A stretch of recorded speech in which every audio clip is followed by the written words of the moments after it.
Hello friends, आपका स्वागत है मेरे छोटे से गार्डन में। आज मैं आपको बताऊंगी कि बेल वाली सब्जियों की केयर कैसे करते हैं, उनमें कौन कौन से खाद डालते हैं, किस तरह से डालते हैं, और अगर हमने खाद सही तरीके से नहीं डाला तो हमारी जो पौध है वो मर भी सकती है। ये मेरे खाद है जो मैं आज आपको डालना बताऊंगी और तरीका भी बताऊंगी। ये मेरी एक क्यारी है जिसमें लौकी, तोरी और सीताफल लगा हुआ है। इसमें सारी बेल वाली सब्जियां लगी हुई हैं, बाकी मेरी बेल वाली सब्जियां ऊपर लगी हुई हैं। तो हमें सबसे पहले क्या करना है, जितनी भी बेल वाली सब्जियों के पास में वीड्स आई हुई है यानी कि घास उगी हुई है, उन सारी घास को आप उखाड़ दें जिस तरह से मैंने उखाड़ा है। तो अपनी क्यारी में कुछ भी आप या गमले में घास ना छोड़ें, क्योंकि जो आपकी मिट्टी की ताकत है यानी एनर्जी है वो इनमें वेस्ट होती रहेगी, इसीलिए इन्हें निकाल दें। उसके बाद जब भी आप अपनी क्यारी में, गमले में खाद डालना है आपको, तो सबसे पहला काम करना है कि आपकी मिट्टी बिल्कुल भी सूखी नहीं होनी चाहिए। अगर मिट्टी सूखी है और आपने कोई भी खाद उसमें डाल दिया तो जो आपके पौधे हैं वो तुरंत मर जाएंगे, ख़राब हो जाएंगे। तो इसीलिए कोई भी खाद डालने से पहले, कोई भी स्प्रे करने से पहले अपनी मिट्टी में पानी डाल लीजिए जिस तरह से मैंने डाला है। और अब इसमें खाद डालनी है। ये चूना मैंने पहले दिन रात को भिगो दिया था, 1 चम्मच चूना इस बोतल पानी में मैंने भिगोया था। अब 1 बाल्टी पानी में ये आधा ही डालना है। आधा डालने के बाद इसे अच्छे से मिक्स करना है। और आप इसका तरीका देखना डालने का, क्योंकि छोटे छोटे पौधों में ज़्यादा खाद नहीं दे सकते। बड़े हमारे अगर पौधे हैं तो उनमें कितना भी खाद अगर थोड़ा बहुत ज़्यादा हो जाए तो वो कोई फ़र्क उन्हें नहीं पड़ता, लेकिन छोटे पौधों में एक लिमिट से ही खाद दिया जाता है, बहुत कम क्वांटिटी से, क्योंकि ज़्यादा खाद डालने से पौधे ख़राब हो जाएंगे और मर भी सकते हैं।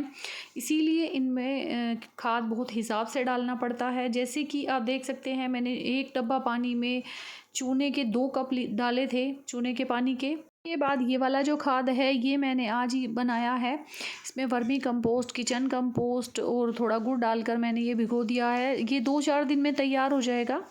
उसके बाद मैं इस खाद को भी इन पौधों में डालूंगी। इससे बहुत अच्छी ग्रोथ होती है और जल्दी पौधों की ग्रोथ हो जाएगी इस खाद से। ये इसमें सभी माइक्रो न्यूट्रिएंट होते हैं, क्योंकि जो ये छोटे छोटे पौधे हैं इनमें जो सॉलिड खाद है वो तो नहीं दे सकते, और इनमें लिक्विड खाद का जल्दी असर होता है। अगर आप अपने छोटे छोटे पौधों को अच्छा खाद देंगे, अच्छा न्यूट्रिशन देंगे, तो इनकी ग्रोथ जल्दी होगी और इन पर अच्छे फल आएंगे।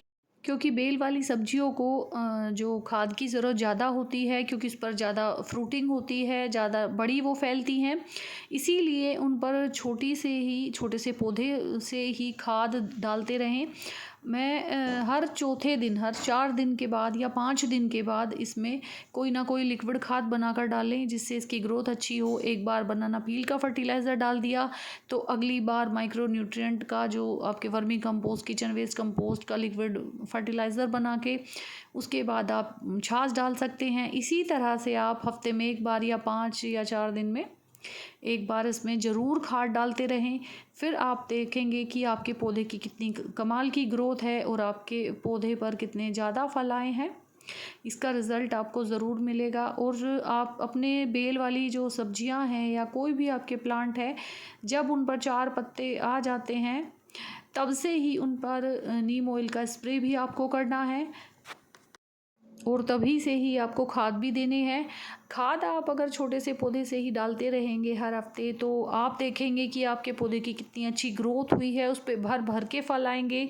ये आप इसका रिज़ल्ट आपको बाद में ज़रूर मिलेगा और इसकी बहुत अच्छी ग्रोथ होती है इस तरह से ध्यान रखने से पौधे का।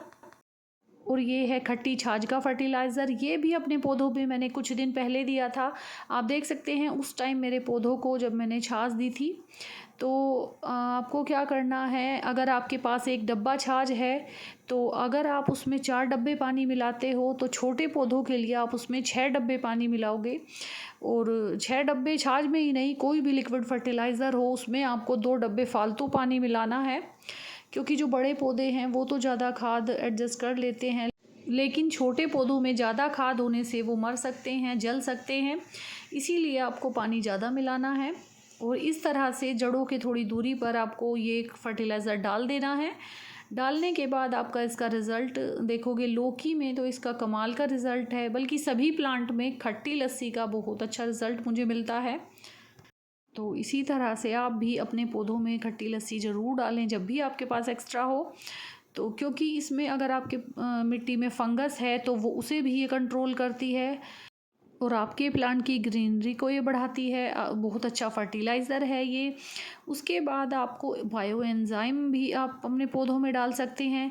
बायो एंजाइम मैं तो सभी तरह के बना कर रखती हूँ और बायो एंजाइम का हमारी गार्डनिंग में बहुत यूज़ होता है। ऑर्गेनिक गार्डनिंग में अगर आप बायो एंजाइम 1 लीटर पानी में 10 ml मिलाकर अपने पौधों में डालते हैं तो छोटे छोटे पौधों में आप 5 ml 1 लीटर पानी में मिलाइए और हर तीसरे चौथे दिन या 5वें दिन आप इसमें डाल सकते हैं। फिर आप अपने पौधों पर असर देखिएगा। आपकी जो बेल हैं वो कितनी अच्छी चलेंगी, कितनी ग्रीन हो जाएंगी और कितनी तेज़ी से उनकी ग्रोथ होगी। जो बायो एंजाइम होते हैं वो हमारे पौधों हमारे प्लांट की सभी ज़रूरतों को पूरा करते हैं। क्योंकि अलग अलग बायो एंजाइम आप बना लीजिए और पानी के साथ उन्हें अलग अलग डेली बदल बदल के पानी के साथ उन्हें डालते रहिए और फिर उनका कमाल देखिए कितना अच्छा असर आपके पौधों पर होगा। और अगर आप इस तरह से अपने पौधों की केयर करते हैं तो 100% आपके पौधे पर भर भर के फल आएंगे। और अगर मेरी वीडियो अच्छी लगी हो तो मेरे चैनल को सब्सक्राइब करें।